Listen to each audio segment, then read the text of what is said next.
بسم الله الرحمن الرحيم نحمده ونصلي ونسلم على رسوله الكريم أما بعد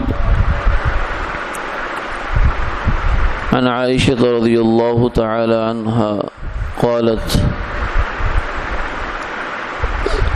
كان النبي صلى الله عليه وسلم يقول اللهم أنت حسنت خلقي فحسن خلقي او كما قال عليه الصلاة والسلام۔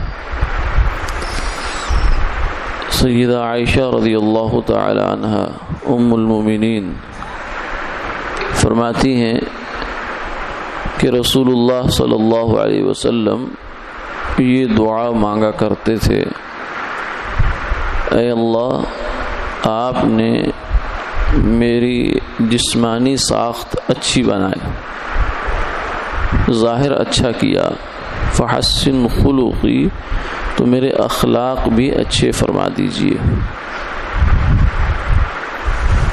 یہ دعا عام طور سے آئینہ پڑھنے کے وقت کی منقول ہے۔ آئینہ جب دیکھتا ہے آدمی تو اس وقت یہ دعا مانگی جاتی ہے،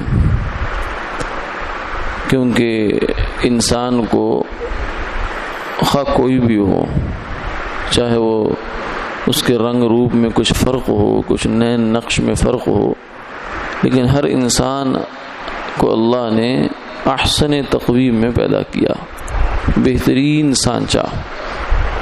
یعنی آگے ان میں فرق آپس میں تو فرق ہو سکتا ہے کہ حسن میں، جمال میں کچھ آدمی بہت آگے ہوں، کچھ نیچے ہوں، لیکن مجموعی طور پر سارے انسان ہی جس کا بھی اللہ نے چہرہ انسانوں جیسا بنایا ہے وہ سبھی خوبصورت ہیں۔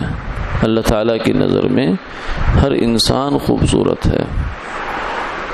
تو فرمایا کہ جب تم آئینہ دیکھتے ہو تو اس وقت یہ دعا مانگا کرو کہ یا اللہ آپ نے میرا جیسے ظاہری جسم خوبصورت بنا دیا، ایسے ہی میرا باطن بھی خوبصورت بنا دیجئے۔ باطن کیا ہے؟ باطن انسان کے اخلاق ہیں، اس کی صفات ہیں، کیونکہ ہر انسان کے اندر اللہ نے بری اور اچھی صفتوں کا پوری صلاحیت رکھی ہے۔ ایک آدمی بہت برا بھی ہو سکتا ہے، بہت اچھا بھی ہو سکتا ہے۔ اگر محنت کرے گا تو اچھا ہو جائے گا، اگر محنت نہیں کرے گا تو برا ہونے کے لیے تو کوئی زیادہ نہ دیر لگتی ہے نہ زیادہ محنت لگتی ہے۔ جیسے زمین کو چھوڑ دیا جائے تو اس کے اندر سے خس و خاشاک ہوتے ہیں، پھر جھاڑیاں بن جاتی ہیں، پھر اس کے اندر سانپ بچھو آ جاتے ہیں، اس کے لیے الگ سے کوئی محنت کرنے کی ضرورت نہیں ہوتی۔ کپڑے کو چھوڑ دیں تو گندا تو ہوتا ہی رہتا ہے، برتن بھی گندا ہو جاتا ہے۔ تو گھر کی صفائی نہ کی جائے تو اس کے اندر کوڑا کرکٹ جمع ہو جائے گا۔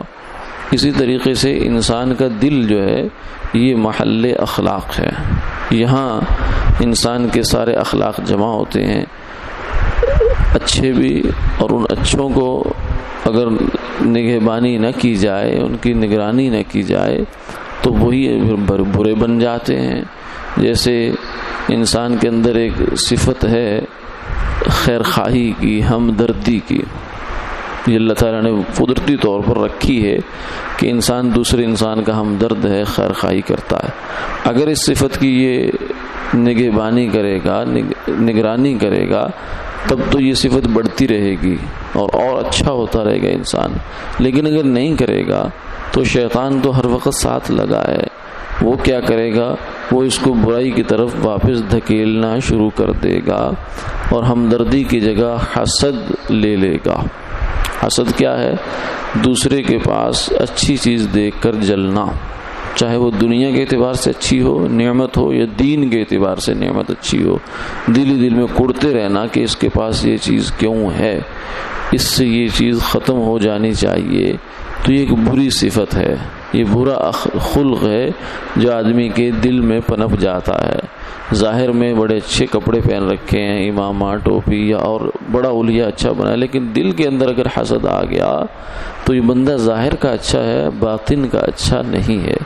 تو باطن کا اچھا ہونے کے لیے اس کو دعا بھی کرنی ہے اور محنت بھی کرنی ہے۔ اس لیے فرمانا کہ خوبصورت انسان کون ہے، سوہنا انسان کون ہے۔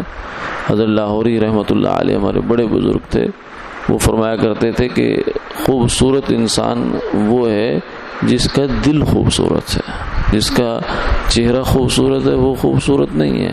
اللہ اس کو اچھا کرے، اچھے چہرے والے کو اللہ اچھا دل والا بھی بنائے، لیکن اصل جو مدار ہے وہ ہے دل پر۔ فرمایا ان اللہ لا ينظر الى صورکم واموالکم ولکن ينظر الى قلوبکم واعمالکم۔